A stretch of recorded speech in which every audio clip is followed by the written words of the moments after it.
Hello everybody, I'm Dr. Myles Boothroyd. I teach saxophone at the University of Wisconsin-Stevens Point, and today I'm going to be talking to you about this year's required Etude for saxophone for the WSMA Honor Band auditions for 2022.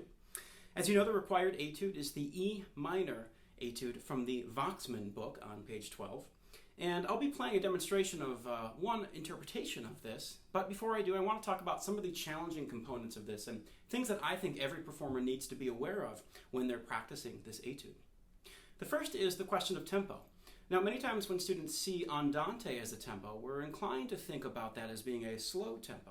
But in reality, andante means walking tempo, which implies some degree of momentum. So if you're looking for a recommended tempo at which to play this Etude, I would encourage you to play it at 8th note equals 72. And that sounds like this. And with a metronome from the beginning, it would sound like this.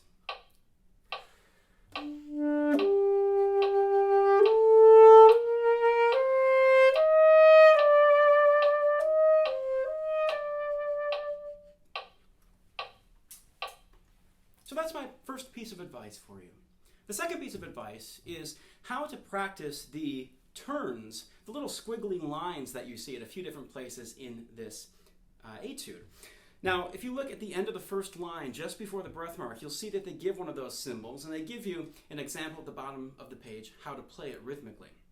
Here's what I recommend in your practice. When you get to that measure, and this is, if you count with me from the beginning, measure 1, 2, 3, 4, 5, 6, 7. You'll see that you have this B natural that's sustained and then that little turn symbol. The first thing you want to do is you want to practice these measures without that extra turn added in so that you can really master the underlying rhythm. To give a demonstration, if I play measure 7 without the turn, it would sound like this.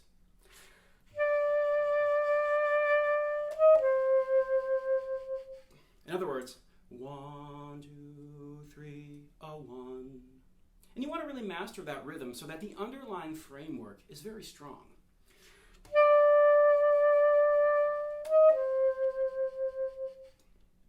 Once you feel comfortable with that, then you can implement the turn by adding in the additional notes. First going up above the note you're starting on, back down, and then below before returning to that original note.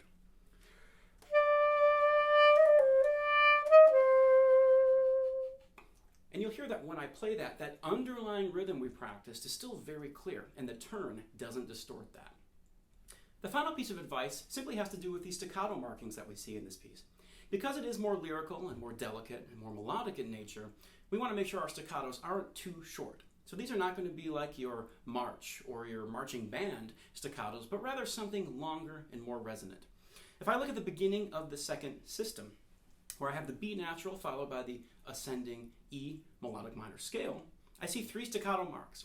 Now I want to be careful that I don't play them extremely short. I wouldn't want to do this.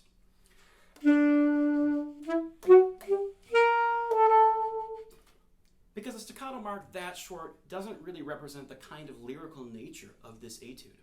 Instead, here's how I would play those staccatos.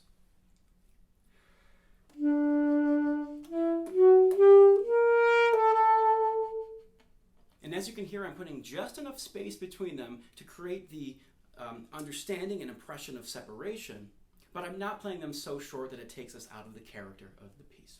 So those are my tips and tricks as you work on this. And if you'd like to meet for a lesson to work on this, I'd be happy to talk to you more and give you some input. In the meantime, I invite you to listen to my demonstration of this Etude as just one example of an interpretation that I think is valid for this beautiful E minor andante composition.